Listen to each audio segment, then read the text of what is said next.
کسی سے بات کیے بغیر سب کے انٹرنیٹ بند کر دیں گے، وہ بھی اس ملک میں جس میں 70% آبادی 30 سال کی کم عمر کا ہو، تو اس کا مطلب ہے کہ اس کا آپ کا یہ ایک فیصلے میں 70% جو اس ملک کے آپ کا خلاف کر دیا ہے، آپ نے خلاف کیا ہو، میں تو ان کو خلاف نہیں کروں گا۔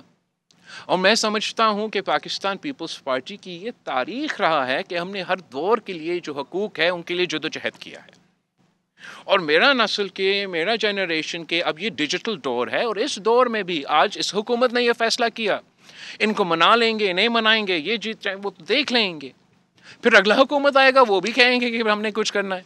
تو میں سمجھتا ہوں کہ اب جو نوجوان نسل ہے ہمیں کچھ مل کے یہ سوچنا ہے کہ ہم کیا رولز چاہتے ہیں۔ ہم بالکل سمجھتے ہیں کہ equitable access to the internet, high speed internet کو بنیادی حق بنانا چاہیے، پاکستان کے کونے کونے میں یہ پہنچانا چاہیے، یہ سہولت پہنچانا چاہیے، اس میں ایجوکیشنل بھی، اکنامک بھی بہت سے فائدے ہیں۔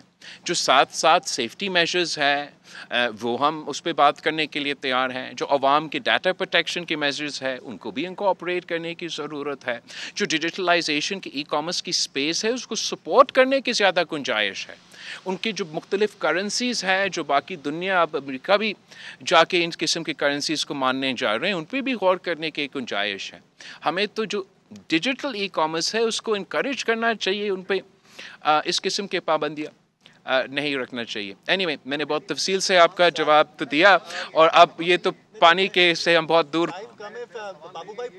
آپ کا اب ہو گیا پانی کسی اور عامر بھائی جیو لاڑکانہ سوال نہیں تو کچہری نہیں ہے سوال کرنے دے بتا رہا ہوں آپ کو کہ کل گھڑی خدا بخش میں بڑا انٹرنیٹ بہتر تھا آپ کے تنقید کے خوف کی وجہ سے۔ اچھا پہلی دفعہ ہوا یہ بتا رہا ہوں، یہ میرے خیال میں اتنا میرا خوف نہیں ہے بھائی، یہ کسی اور صابر میر بھائی Geo Larkana. His excellency sir, میرا نام صابر شاہ ہے، Geo News Larkana. I am grateful for remembering me. اور دوسرے سر ایک چیز میں کہنا چاہتا ہوں اور آپ کو نوٹس دلانا چاہتا ہوں کہ لوگ گڑی خدا بخش کا ذکر ضرور کرتے ہیں، لیکن ان کو ایک گاؤں نظر آتا ہے، ایک گاؤں ہے ایک گڑی خدا بخش نام۔ میں نے جیو میں ایک اسپیشل پیکیج گڑی خدا بخش کب آباد ہوا، who was first dead body which was buried there، اور اس کے بعد میں کون آئے، اچھا گڑی خدا بخش انٹرنیشنلی ویری انٹرسٹنگ، میں ضرور دیکھوں گا، میں اپنا ان سے مانگتا ہوں یہ آپ کی کاپی آپ کی اس سر میرا سوال یہ ہے کہ کل آپ نے اپنی اسپیچ میں کہا تھا کہ عمران ایک بہانہ ہے، ایٹمی ٹیکنالوجی اور میزائل اصل میں نشانہ ہے۔ وزرائے کرام ایک تو یہ بتائیے کہ یہ اشارہ کن ممالک کی طرف تھا اور کن کی طرف تھا۔ دوسرا میرا اسی کے ساتھ ایک چھوٹا سا سوال اور ہے کہ D G I S P R نے کل پریس کانفرنس کی ہے، اس میں انہوں نے کہا ہے کہ 9 مئی اور 26 نومبر کے فائنانسرز، پلانرز، فیسیلیٹیٹرز ان سب کے خلاف کارروائی کی جائے گی۔ تو اس کارروائی کو پیپلز پارٹی اور آپ کس طرح سے؟ جہاں تک پاکستان کی اٹامک پروگرام ہے اور جہاں تک پاکستان کی مثال ٹیکنالوجی کی پروگرام ہے، ایک کی بانی قائد عوام شہید ذوالفقار علی بھٹو تو دوسرے کی بنیاد رکھنے والی شہید محترمہ بینظیر بھٹو۔ پاکستان پیپلز پارٹی سمجھتی ہے کہ پاکستان اگر آج جس شکل میں جغرافی طور پہ ہمارا ریجن میں تمام جیو پالیٹکس کے باوجود موجود ہے، محفوظ ہیں، تو یہ دو جو تحفے ہیں ہمارے شہیدوں کے، یہ ان کی وجہ سے ہیں۔ اور آپ کو معلوم ہے کہ تاریخی طور پہ یہ ہضم نہیں ہوا، پہلے یہ ہضم نہیں ہوا کہ پاکستان کو اٹامک ویپن کیوں ملا۔ یہ مجھے آپ کو بتانے کی ضرورت نہیں ہے، یہ تاریخ کا حصہ ہے، اور اس کی سزا بھی گڑی خدا بخش میں دفن ہوئے شہیدوں نے برداشت کیا ہے۔ اس کے بعد یہ ہضم نہیں ہوا، انہوں نے برداشت کیا ہے۔ اس کے بعد یہ ہضم نہیں ہوا کہ پاکستان کو اٹامک ویپن تو ملا، مگر اس کے لیے جو بندوق تھا وہ آپ کی مثال ٹیکنالوجی پروگرام، تو اب وہ بھی برداشت نہیں ہوا. اور حال ہی میں آپ دیکھ رہے ہوں گے جہاں ایک طرف سیاسی بیانات پاکستان کے اندرونی سیاست کے حوالے سے مختلف مغربی ممالک سے، مختلف مغربی سیاستدانوں سے سننے میں آ رہے ہیں، انہی ممالک کو اچانک یہ نظر آیا ہے کہ پاکستان کے پاس بھی مثال ٹیکنالوجی ہے.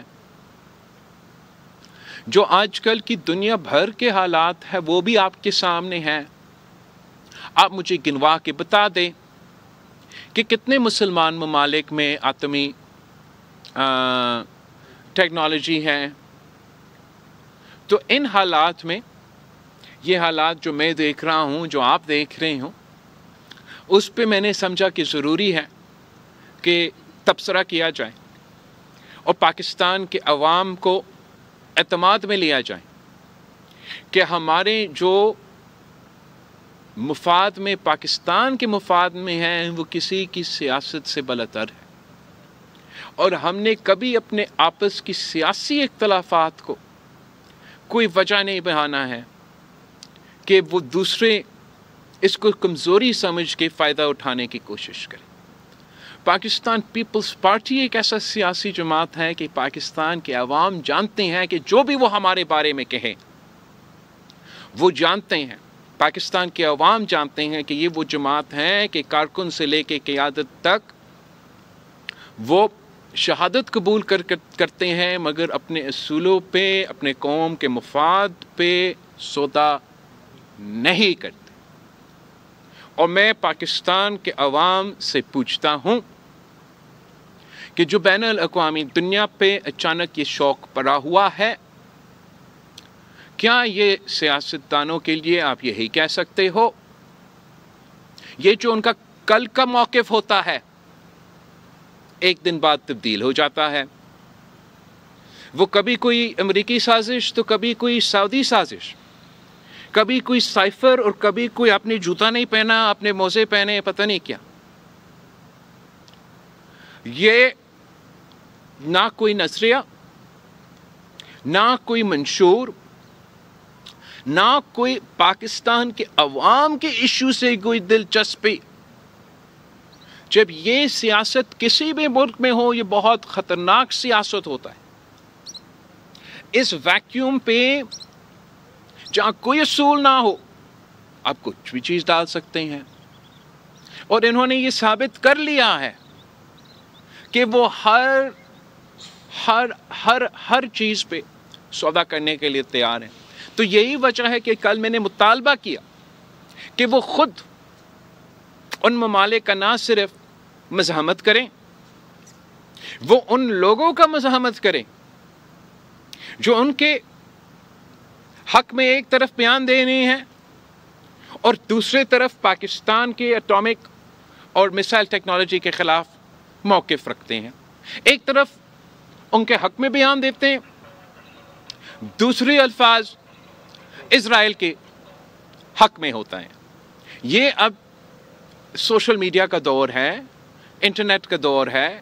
یہ چیزیں پاکستان کے عوام سے نہیں چھپایا جا سکتا ہے. اور جو ہمارے یہ پی ٹی آئی ہیں، ان کو یہ سنگین سوالات کے جواب دینے پڑیں گے. آخری سوال ہے عبدالرزاق رتو ڈیرو سے ہیں، سما ٹی وی سے. السلام علیکم. میرا یہ سوال ہے کہ پاکستان پیپلز پارٹی کی سینٹرل ایگزیکٹو کمیٹی کا اجلاس ہر سال محترمہ کی یوم شہادت پر ہوتا ہے، بالکل صحیح. نہیں ہوا، اس کی کیا وجہ ہے؟ اس سال کی وجہ یہ کہ ہم سے جو پاکستان پیپلز پارٹی نے وفاقی حکومت اور پاکستان مسلم لیگ کے ساتھ کمیٹی تشکیل دی تھی کہ ہمارا سی سی سے پہلے حکومت کے ساتھ انگیج کیا جائے اور جو آپ کے ایشوز ہیں ان کو ایڈریس کرنے کی کوشش کیا جائے، تاکہ ہم سی سی کے سامنے جب وہ رپورٹ ڈالے